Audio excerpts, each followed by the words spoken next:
Alors nous allons commencer d'abord par traiter de la question qu'est-ce que va faire Israël. Pour le moment, personne n'en sait fiche trop rien, même peut-être M. Netanyahou, qui finalement hier après-midi a présidé un conseil de défense d'où il n'est rien sorti officiellement. En tout cas, bien évidemment, ils se sont dit plein de choses à l'intérieur de ce conseil de défense, mais il n'est pas ressorti en tout cas une ligne de conduite très claire de la part du gouvernement israélien en ce qui concerne d'éventuelles représailles contre l'Iran. L'objectif étant en dehors des frontières d'Israël, en tout cas, et on va sans doute pouvoir l'écouter par la voix de M. Macron qui s'est exprimé sur cette question il y a quelques instants, mais on me dit qu'on est en train de charger le document, puisque le président Macron, après d'autres dirigeants d'ailleurs, a dit qu'il fallait absolument éviter l'embrasement et convaincre Israël de ne pas donner dans l'escalade. Rina, pourquoi est-ce que selon vous, le cabinet de guerre qui s'est réuni hier et qui n'est pas d'ailleurs un cabinet avec des dizaines de personnes, hein, ils sont une poignée là-dedans, mais puisqu'ils n'ont pas réussi à, semble-t-il officiellement, trouver une ligne claire, est-ce que ça veut dire qu'ils ne s'entendent pas entre eux et qu'il y en a certains qui disent il faut faire ci et d'autres qui disent qu'il faut faire ça? D'abord, oui. Deuxièmement, il faut dire, c'est vrai, il s'agit de 3 personnes officiellement, encore quelques ministres qui les rejoignent normalement comme observateurs, mais on peut aussi s'imaginer que dans ce rendez-vous très important hier, il y avait aussi les chefs de l'armée, les chefs de Shin Bet, les chefs de Mossad qui ont donné chacun son avis. Et on a bien sûr des questions sur la table. On a la question militaire, opérationnelle. Qu'est-ce qu'on peut faire en fait pour riposter? Et deuxièmement, bien sûr, la question politique. On a bien entendu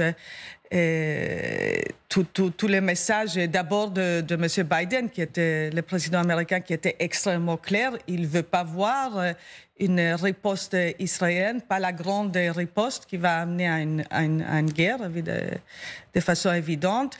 Et M. Macron, d'autres dirigeants, mais c'est surtout bien sûr l'administration américaine qui freine pour l'instant les Israéliens. Mais il faut aussi dire, on attend de voix de la part de dirigeants israéliens qui disent que même dans ce cabinet de guerre, effectivement, les 3 ou les 4 n'étaient pas tout à fait d'accord.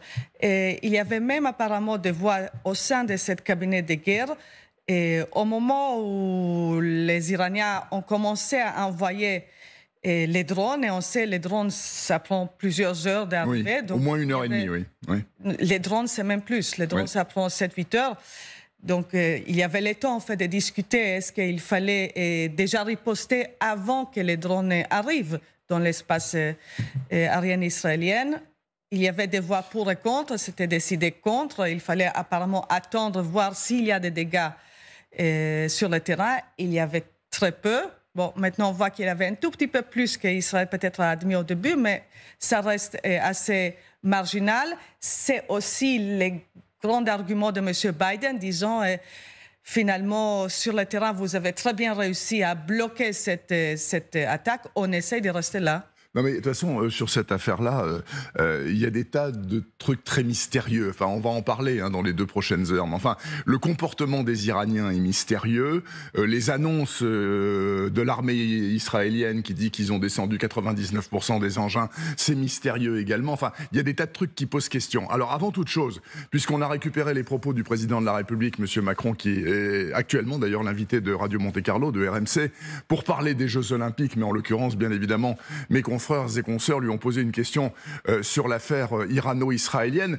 Voilà ce que dit le président de la République française en ce qui concerne la suite de cette affaire. On l'écoute. Aujourd'hui, nous allons tout faire pour éviter l'embrasement, c'est-à-dire l'escalade. Et donc, essayer de convaincre Israël qu'il ne faut pas répondre en escaladant, mais plutôt isoler l'Iran, réussir à convaincre les pays de la région que l'Iran est un danger, accroître les sanctions, renforcer la pression sur les activités nucléaires, et puis retrouver un chemin de paix dans la région.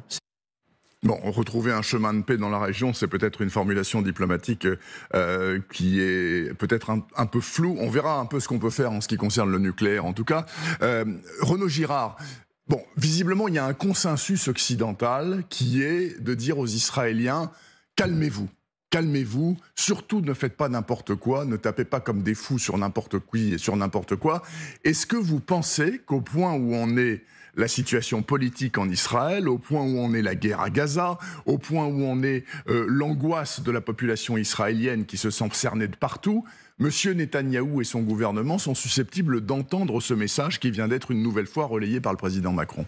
Et qui avait été dit d'abord par le président Biden, comme vous l'avez rappelé, qui a dit vous avez eu le meilleur de cet échange, puisqu'il faut quand même rappeler que c'est Israël qui a commencé en bombardant un immeuble, une installation diplomatique, donc le territoire iranien. Le 1er avril. Et donc, le guide de la révolution iranienne, le guide suprême iranien, s'est senti obligé de répondre pour sans doute pour satisfaire les durs auprès de lui, ou aussi son crédit au Moyen-Orient, mais dans une opération extrêmement calibrée, avec un langage, avec une diplomatie qui a continué, notamment par des voies secrètes avec les Américains. Et en fait, il n'a pas dans cette partie de poker, dans cette partie en fait de messagerie géopolitique, il n'a pas mis tout sur la table, puisque le Hezbollah, vous avez vu, n'est pas intervenu du tout, alors que c'est lui qui a le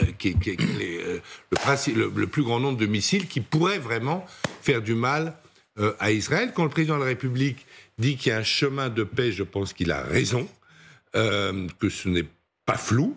Ça veut dire quoi, le chemin de paix ? Je vais vous le dire. C'est qu'il y a eu un chemin de paix avec l'Iran, ça s'est appelé l'accord du 14 juillet 2015 à Vienne, l'accord nucléaire, et qui a très bien marché. Il y a eu 4 inspections de l'AIEA qui a dit oui, les Iraniens collaborent, tout marche bien. Et ce sont les Américains, par la voix de Donald Trump, qui se sont retirés de cet accord international. C'est-à-dire que les Américains n'ont pas respecté leurs paroles. Et ensuite, effectivement, les Iraniens se sont sentis libres de faire ce qu'ils voulaient et ont continué à développer leur programme nucléaire. Mais bien sûr, si on arrivait à revenir à cet accord nucléaire, qu'en termes techniques on appelle le JCPOE, enfin peu importe, et qu'on arrivait même à conclure ce que les Iraniens avaient voulu plusieurs fois dans le passé, ce qu'on appelle un grand bargain, c'est-à-dire on met tout sur la table, on discute de tout, eh bien c'est ça le chemin de paix, et c'est le chemin de paix qu'avait essayé Emmanuel Macron au sommet de Biarritz en invitant le ministre des Affaires étrangères iranien, en allant ensuite à l'Assemblée générale des États-Unis et en essayant d'organiser une rencontre entre Trump et le président iranien. Macron avait obtenu l'accord de Trump. C'est le président iranien qui n'a pas eu l'autorisation de Khamenei, du guide suprême. Donc, oui, il y a un chemin de paix et je pense que le président de la République est bien avisé d'essayer de le suivre. Alors, écoutez, on peut lui souhaiter bonne chance. Il n'y a aucune raison qu'il n'essaye pas. En tout cas, on verra s'il parviendra. Mais dans l'hypothèse où ça capoterait, ce qui est possible, dirons-nous, général de Baginkoff, est-ce que vous pourriez nous expliquer quelles sont les options autres que le chemin de paix ? Voilà. Les Israéliens, ils ne peuvent pas ne pas réagir. Est-ce que l'option on ne fait rien et on considère, comme le souhaitent les Iraniens visiblement, écoutez, vous nous avez bombardé le consulat à Damas, vous avez très mal fait, nous, on vous a envoyé des missiles, on en reste là et on arrête les frais. Ça, c'est inenvisageable pour les Israéliens. Donc, à supposer qu'ils fassent quelque chose, quelles sont leurs options militaires ou autres ? Il y a deux aspects qui sont très différents et qui s'interpénètrent, comme vous le soulignez. Il y a l'aspect psychologique. Oui. Israël a toujours mis en œuvre la loi du talion. Œil pour œil, dent pour dent. Tu me fais mal, je te fais mal. Point. Tu me fais mal, je te fais mal. Et généralement, avec beaucoup d'efficacité. Avec beaucoup d'efficacité. Et puis, il y a aussi la prise en compte de l'environnement géopolitique et du fait qu'Israël ne peut pas s'aliéner les grandes puissances démocratiques qui la soutiennent depuis la création de l'État d'Israël. Et donc, en France, notre pays fait partie, il y a bientôt 80 ans. Et enfin, je dirais quelque chose pour répondre à votre question. Israël est en guerre. Oui, permanente. Et je regardais à l'instant le chef d'état-major israélien, le général Herzi Halevi. Il est en guerre. Il est en guerre et il est responsable d'opérations extrêmement dures dans la bande de Gaza. Oui. Le Hamas a été profondément affaibli.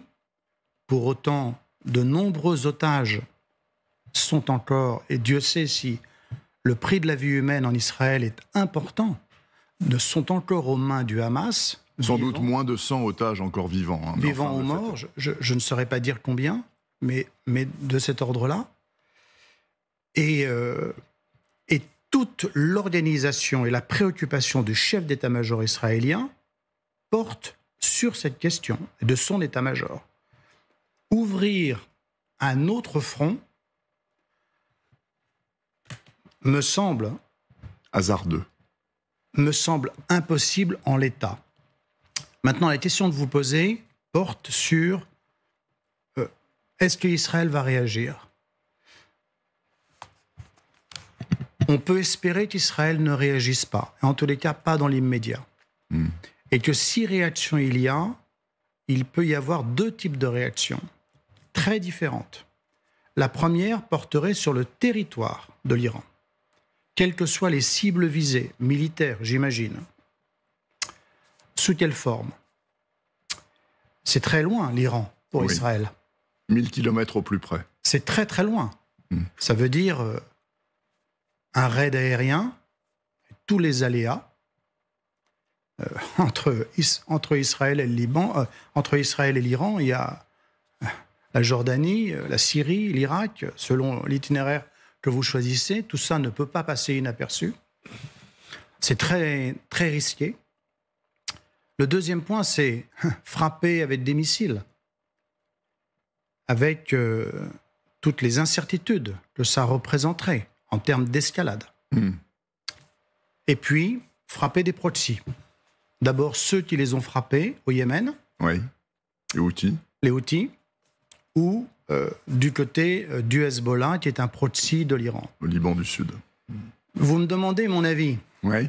Moi, si je conseillais le général Halevi, je lui dirais que s'abstenir parfois est véritablement une preuve de très grand courage, de très grande détermination et de très grande force. Et que c'est parfois souhaitable de ne pas frapper.